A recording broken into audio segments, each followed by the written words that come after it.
if you like making love at midnight. If you have half a brain. Hello, everybody. How's everyone doing? I'm cooling it in the LA sun. So, we got like a lot of people in here already. Hello, everyone. So if you saw the story, I wanted to come on live and kind of talk to you guys about my whole situation going on. I know I've been kind of in the dark the past couple weeks. So for those of you who don't know, I have been in the hospital for the past 13 days. So it honestly felt longer, not gonna lie, it felt a lot longer. But I've been in the hospital for the past like 14 days or so, 13, 14 days, about 2 weeks, because of this right here. So this is my bandage. That's my bandage. So you missed some of the live, it's okay. All you missed was basically me just saying, hey everybody, been MIA, but I'm back and I'm here to explain.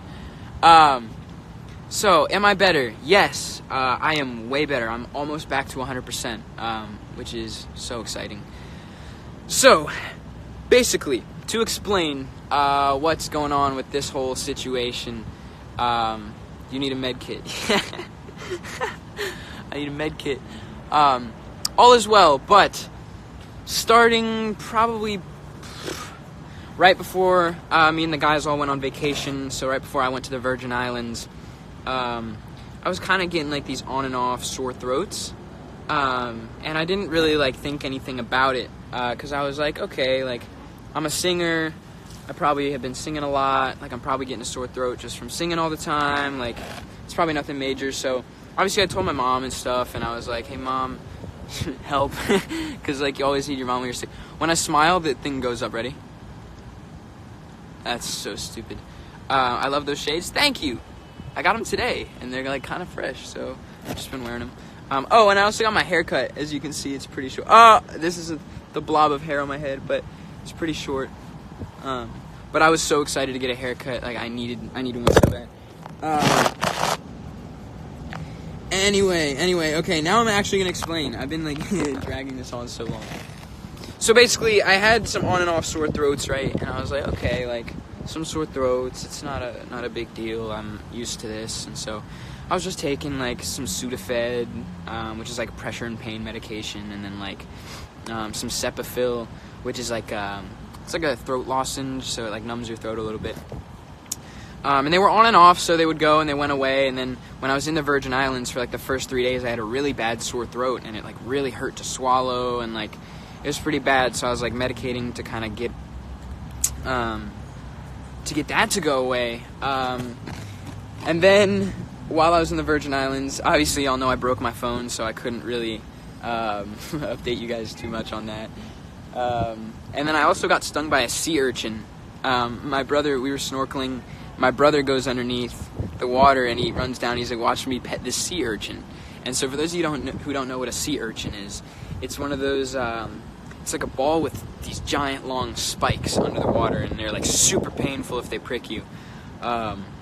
So he goes and he's just kind of like tickling the sea urchin, and I'm like, okay, like I want to go do that. So I did, and I think I went like too far in because they have like smaller spikes, and like 2 of the smaller spikes stuck me right in my finger, and my whole finger swole up and my whole finger was completely red.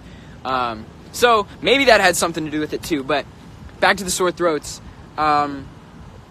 We get back to LA. I got back to LA on like July 6th or July 7th. And then got a little bit of a sore throat, but like really didn't think much of it at all. And then all of a sudden, I wake up one morning. Well, I thought I had a bunch of mucus in my throat. So, by the way, beware, this might be a kind of gross conversation just because, like, I'm going to be using the word mucus a lot. I'm going to be using the word throat a lot. Like, I'm talking about surgery. So, yeah, just heads up. But I thought I just had, like, a lot of mucus in my throat from a sore throat, from maybe being a little sick or something. I couldn't really tell. So I went to go get a Mucinex so that I could, dissolve some of that mucus, and so I could breathe and swallow and all that good stuff. basically live. And the Mucinex pill got stuck in my throat, which was kind of alarming. And I remember just being like super stressed out at this point, because I was like, I have a Mucinex pill stuck in my throat, and I could feel it, and I could like sometimes massage it, and it would go all the way down to like here, but I could still feel it in my esophagus, which was like super uncomfortable and super annoying. And so I didn't sleep at all that night because it was so uncomfortable, and I was just nervous that it would maybe like choke me or whatever. So at this point I had called my manager, and I was like, hey, I need to go see a doctor for this. And so I got an appointment for the next morning, but it was the next morning that I could go. So kind of slept really on and off. I was waking up like every 45 minutes or so through the night, and then I would drink some water and try to swallow the water to get the pill to go down, but it wouldn't go down, and I was like, all right, dog, like, why? What is going on? In the end, it turns out that my throat was completely swollen, and it got trapped in this swelling in my throat, but we'll get to that part of the story soon. So I go and see the doctor in the morning, and he basically says, okay, you have a very, very bad throat infection, and there is an abscess, which is basically like, it's like a big swelling. It's like it's a kind of gross way to put it. It's kind of like a pus pocket, I guess. It's like I don't know. It's like a huge swollen ball in my throat that was covering 90% of my airway. Oh, I forgot to tell y'all, in the morning, when I woke up, I tried to drink water, and I couldn't swallow the water. It would all come back up, and like I was like choking. It was bad. Anyway, I didn't say anything about it yet because I wanted to be sure, and I didn't want to scare anybody, and I didn't want to make a whole big ordeal about it until I knew exactly what was going on. So I'm at the doctor. Abscess is covering 90% of my airway. It was at the point where if I turned my head this far to the right, it would cut off my entire airway, and I couldn't breathe. So I had to keep it straight, but I was already struggling to breathe. Now, I thought this was the Mucinex pill in my throat. So this whole time I'm thinking, okay, doctor's going to give me something that's going to dissolve this pill in my throat. I'm going to be fine. Nothing bad's going to happen. I'll go back to normal. But then I found out that it was a swelling thing. So then they rushed me in an ambulance to the ER. And I was put in intensive care for, I ended up being there for 4 or 5 days. But that day that they rushed me to the ER, we got there, and then literally within like an hour or two, I got what's called a CAT scan, so they could scan my whole, scan my throat, see what was going on. And then a couple hours after that, doc goes, we need to have surgery tonight, ASAP. So that was at about 2 o'clock, and then about 5 o'clock, 5:30, I went into surgery. So somewhere between that time frame, I tweeted saying, hey everybody, this is the dealio, I gotta get surgery, I'll be out. So for those of you who are wondering what kind of surgery I got what's called a tracheometry or something like, tracheometry, just some big doctor word that I don't know. Which is essentially, the doctor had to cut a hole in my windpipe. This is the kind of gross part, so if you're sensitive to this kind of stuff, beware. But cut a hole in my windpipe and had to go in my throat and basically cut a bunch of like lesions. Tracheotomy, that's what it is, tracheotomy. Thank you, Acravis, you rock. Tracheometry, that sounds like some sort of math subject. So that was what I got, and basically the infection was around my entire throat. Now the good news that I found out soon was that my vocal cords were in perfect condition. My voice box was pretty messed up because it had gotten infected, but my vocal cords were not infected at all. My vocal cords were in perfect condition, which was the biggest relief for me ever, because my biggest worry was, oh my god, like what if this infection goes into my vocal cords, and like what if I can't sing, or like what if I can't even talk at the end of this, or like, you know what I mean? So there were a lot of thoughts going through my head, But, I mean, you always just got to stay positive, and I tried to keep myself positive and really just hope for the best. Because, you know, when you put good energy out there, good energy tends to return, which is something I believe in. So, God, why does my hair keep falling out this thing? Come on, Hat, you're supposed to help me out. Please. Please, Hat. So, as you guys can probably tell, I was pretty stressed at this point. Okay, yep, sorry. I was pretty stressed at this point because I didn't know what was going to happen. But I got the trach in. Now, the trach is basically like a tube that kind of goes in your throat right here, and it has a little tube that goes down, and it basically makes it so that you can breathe, because my throat was swollen all up here and I couldn't breathe through my nose and my mouth. So I essentially had to breathe through my throat. That way, you know, I could get my oxygen and I could breathe and stay alive, basically. Had the trach in intensive care for about 5 days. And when the trach's in, you can't talk. Did it hurt? Yeah. I mean, coming right out of surgery was pretty bad because I went under anesthesia, obviously. So I woke up and didn't know where I was, and I was in ICU, and I was like, oh, okay, like what's happening? My neck is in a ton of pain. But they were giving me painkillers and stuff to make sure that I was all right. And the painkillers helped me through. The painkillers got me through. I was fine.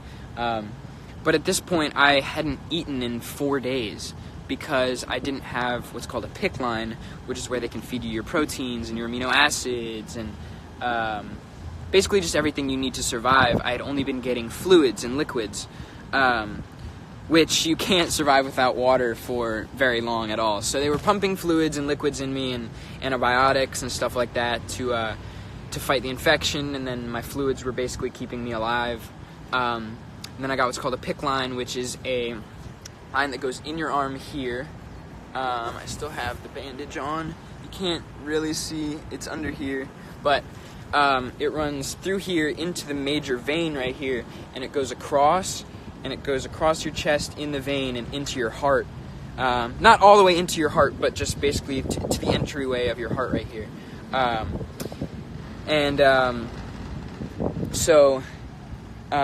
What about Adam's apple? I still got my Adam's apple. My Adam's apple's fine. But that's basically how they fed me, was through that PICC line, which didn't hurt at all, so don't worry about that. It didn't hurt at all. It just kept me alive.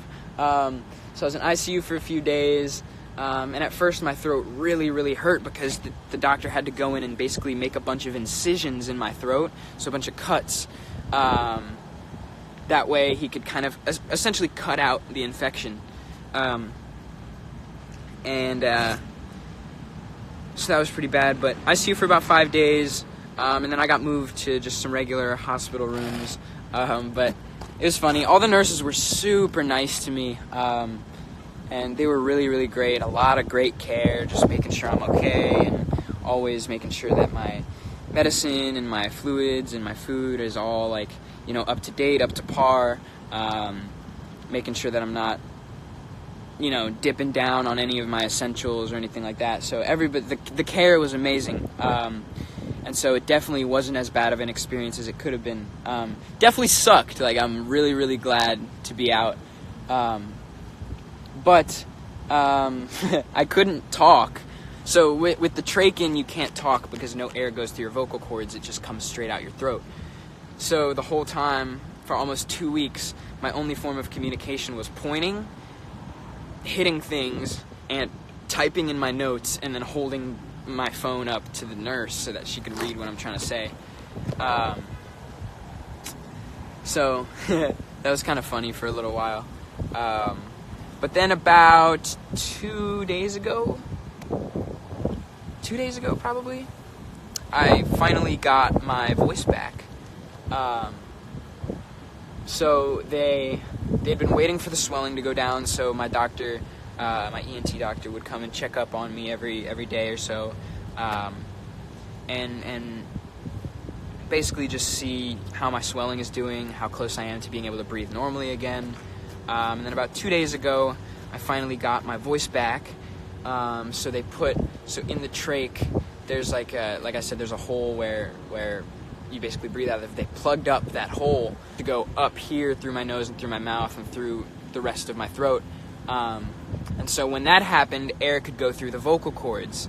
And so, boom, boom, boom, the air was circulating, and so I got my voice back, but my voice was very, very fragile for that first day, just because I literally hadn't talked in about 2 weeks.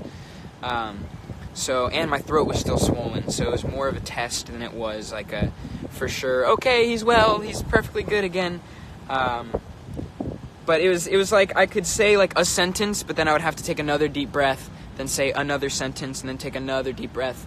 But the good news was that I was healing a lot quicker than they thought I was going to heal. So for me, that was a good like mental power note, like, hey, I'm healing, all is going well, I'll be out of here in a few days, and everything will be good.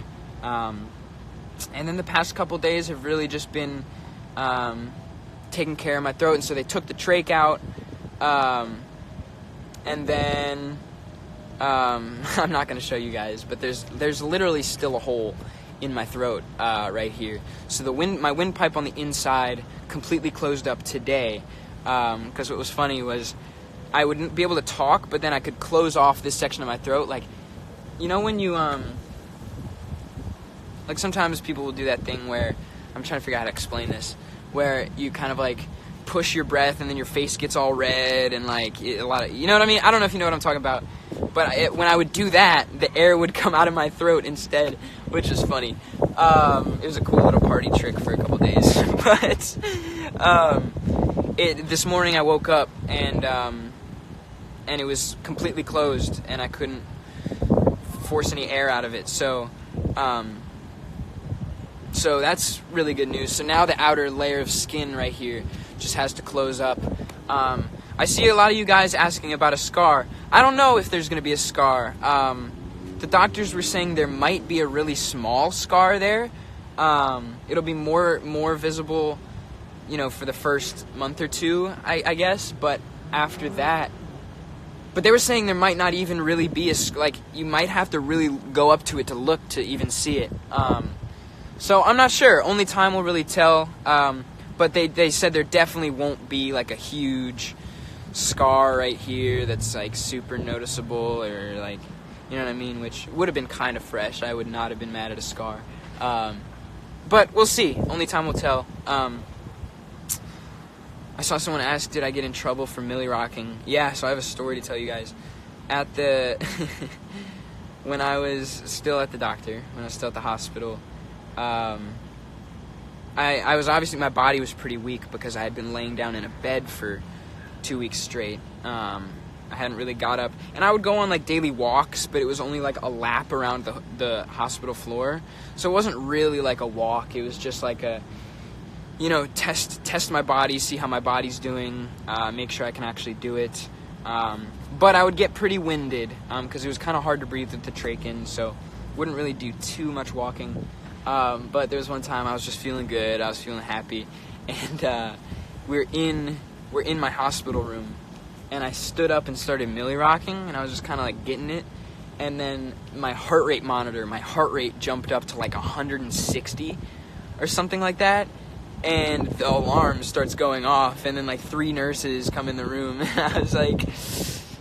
I was just milli rocking, and they were like, stop milli rocking, and I was like, alright, fine.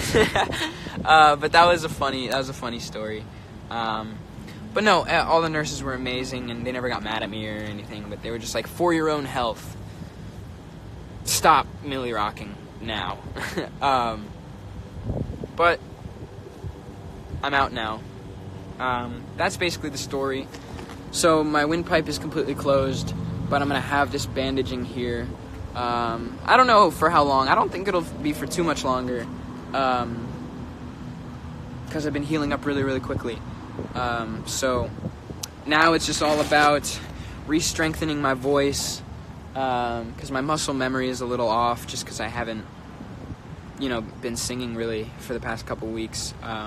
So my voice is still a little fragile, and just because this bandage, there's like some tension and some pressure on my throat. So it's a little tough to like force my upper register and stuff right now.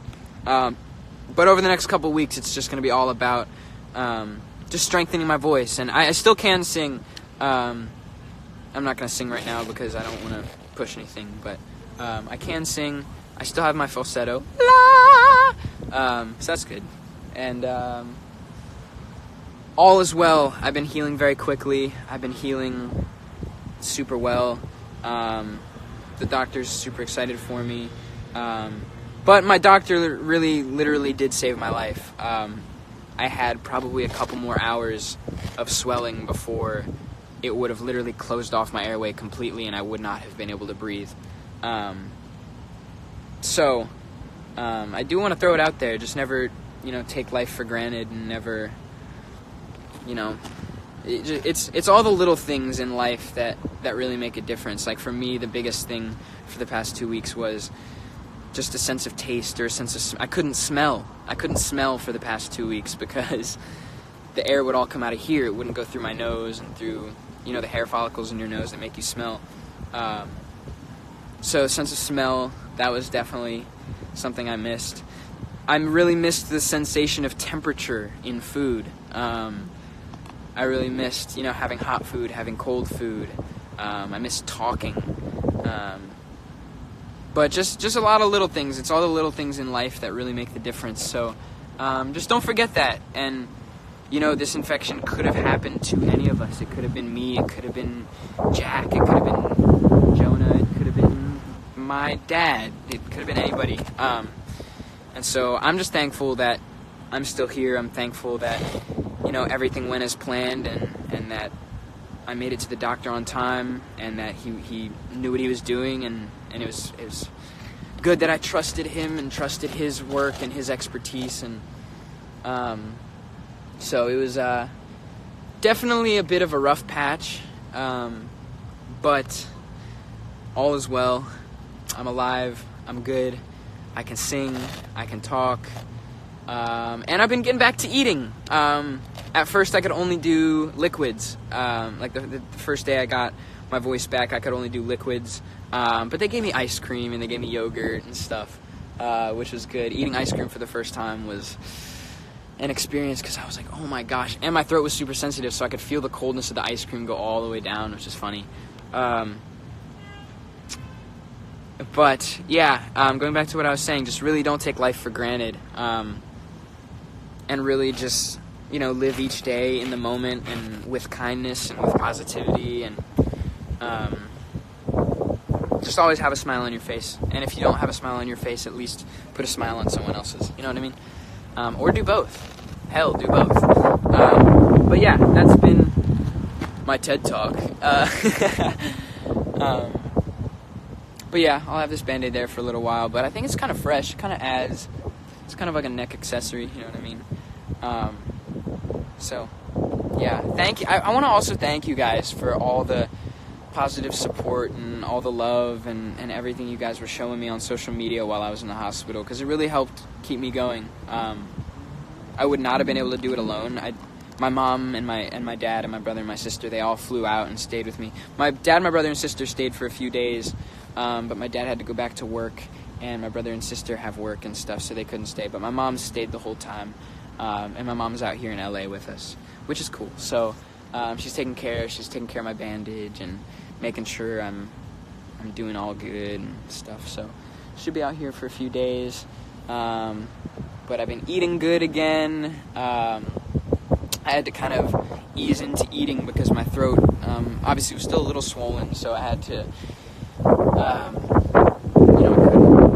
I still can't eat Doritos or like really crunchy foods, like French bread, tough French bread I can't eat yet, because we really just don't want to scrape anything in my throat right now, because that would be very bad.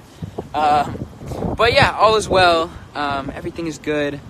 I'm back. I'm just really excited to be back because it was a long 2 weeks, I'll tell you guys, not being able to talk and just sitting there playing Fortnite all day, like, just felt like a lazy potato.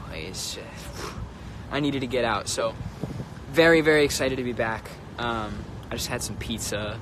I went out to dinner with my mom, and we got some pasta. It was delicious. Am I attending the WDW concert? Yeah, of course. I'm literally almost right back at it. So as soon as we're back out on the road, I will be fine. I'll be good. So I'm just taking the next, the time while we're still in LA to really just focus on healing and dieting right and that kind of thing. So,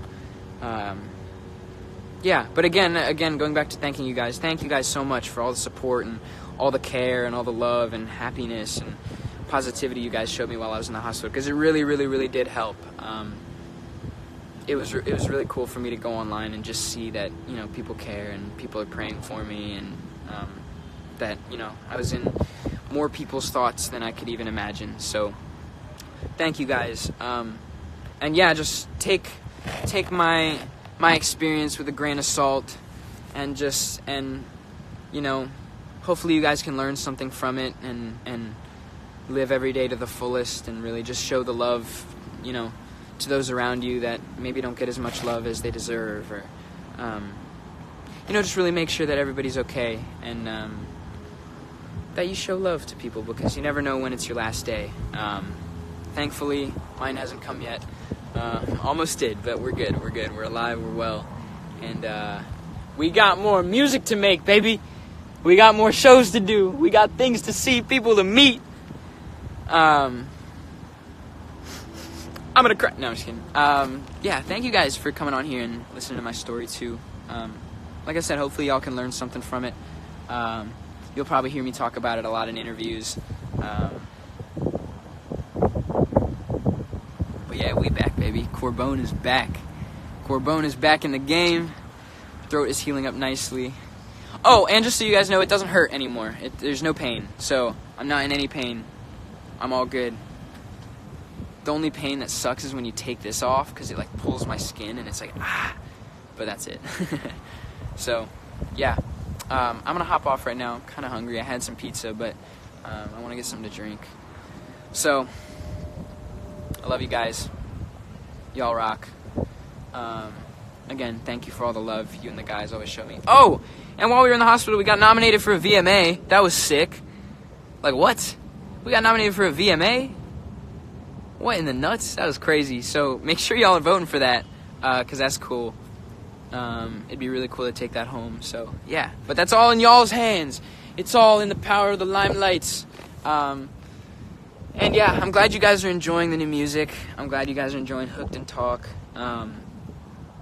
We had a great time making those songs, and I can't wait to perform them. I can't wait to do some acoustic sets and perform them, and it's gonna be fun. So glad y'all are enjoying it, and I'm glad y'all are all here to experience this live with me and experience this beautiful day with me today.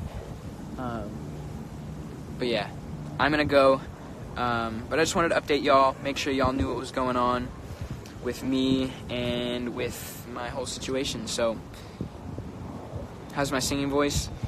Perfect. I still gotta strengthen it a little bit, but I got my falsetto. La, la. So I got the whole range, so I'll be all good. Alright, peace out, y'all. Thank you for watching. Hope I could answer your questions, and expect me to be back on social media all the time now. I'm no longer Ghost. Oh man, I gotta say, actually, before I go, y'all should have seen my sideburns. 2 weeks of no shaving in the hospital. Oh boy, it's just atrocious. Just atrocious. I had to shave them off immediately. But